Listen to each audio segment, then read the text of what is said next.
Assalamualaikum warahmatullahi wabarakatuh. Saya Rizka Amelia dari 12 IPS 1 akan menjelaskan latar belakang Perang Korea.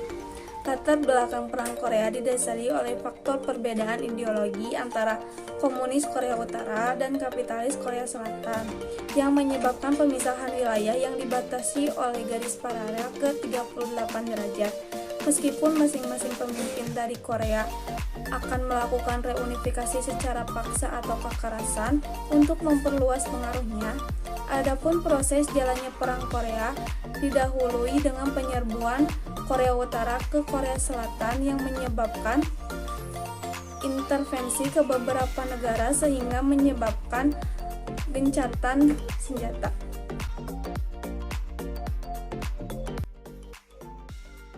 Di sini saya akan menjelaskan dimulainya Perang Korea.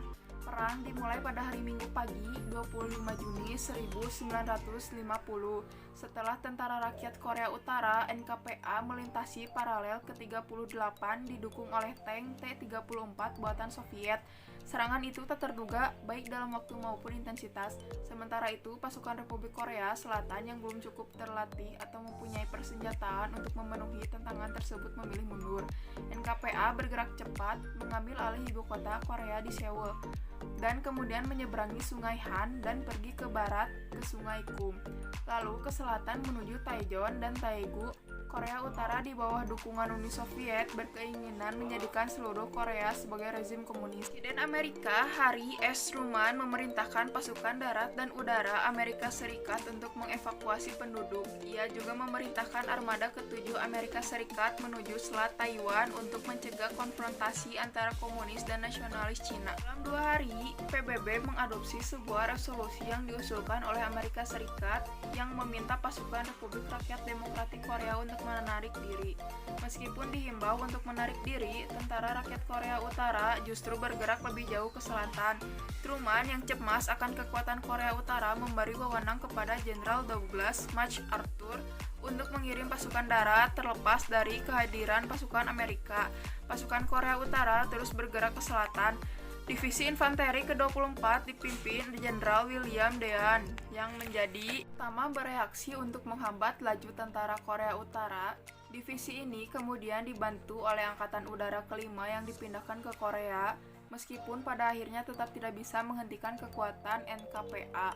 Pada akhir bulan Juli 1950, Perserikatan Bangsa-Bangsa mengambil sebuah posisi di sepanjang perimeter Naktom untuk mengkonsolidasikan pasukannya yang terdiri dari Divisi Kavaleri Pertama Amerika, Divisi Infanteri Kedua, Divisi Infanteri ke-24, Divisi Infanteri ke-25, dan Brigade Marinir Pertama dan 5 Divisi Infanteri Korea Selatan. Segera setelah seruan dari Perserikatan Bangsa-Bangsa, negara-negara anggota mulai mengirim pasukan dan pasukan.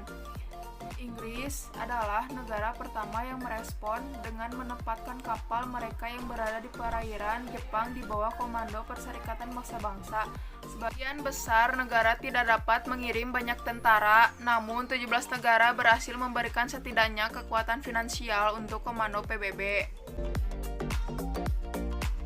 Akan menjelaskan materi tentang pertempuran kota Incheon.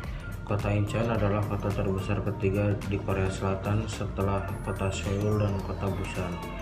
Pertempuran Incheon yang terjadi pada tanggal 15-19 September tahun 1950 merupakan sebuah pendaratan amfibi untuk merebut kembali ibu kota Seoul yang diduduki oleh pasukan komunis Korea Utara. Menurut perhitungan MacArthur, saat sebagian besar pasukan NKPA terkonsentrasi di sekitar Busan, pasukan PBB akan didaratkan di wilayah yang dekat dengan Seoul, dengan harapan bisa memotong jalur pasukan logistik NKPA yang nantinya akan membuat pasukan NKPA terjepit. Meski pada awalnya banyak pihak meragukan keberhasilan rencana MacArthur itu, Jenderal Amerika Serikat itu tetap kukuh pada pendiriannya. Maka dari itu dimulailah Operasi Northmead.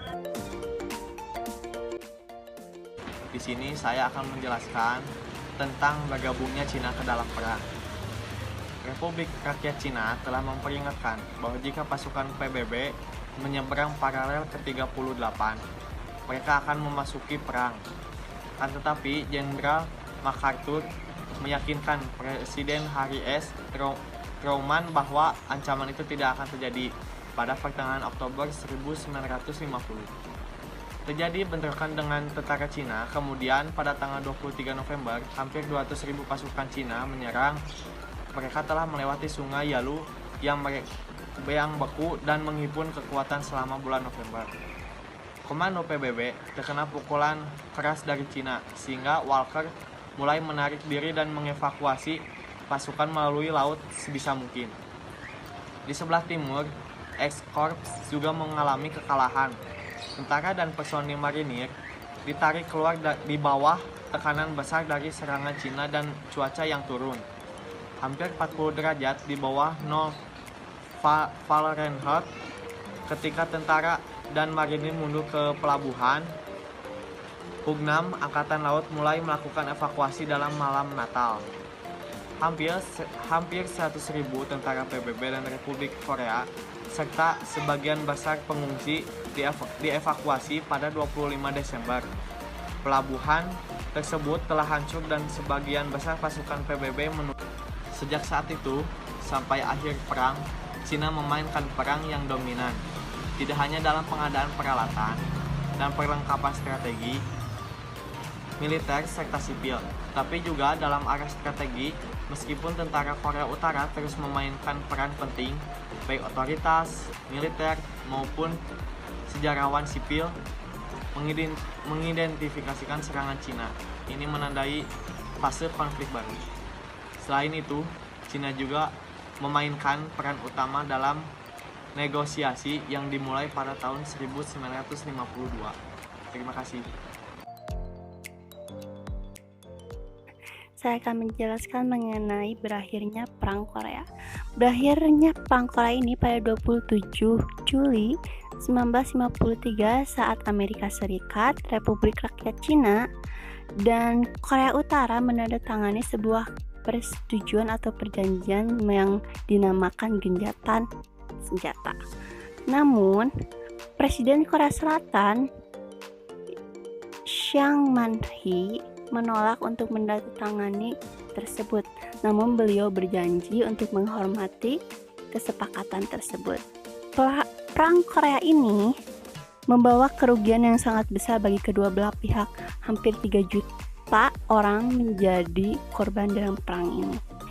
Untuk kerugian materi, Korea Selatan menjadi pihak yang paling dirugikan karena beberapa desa lenyap dan Seoul, ibu kota negara tersebut, sebagian daerahnya atau kotanya hancur dan beberapa fasilitas juga rusak.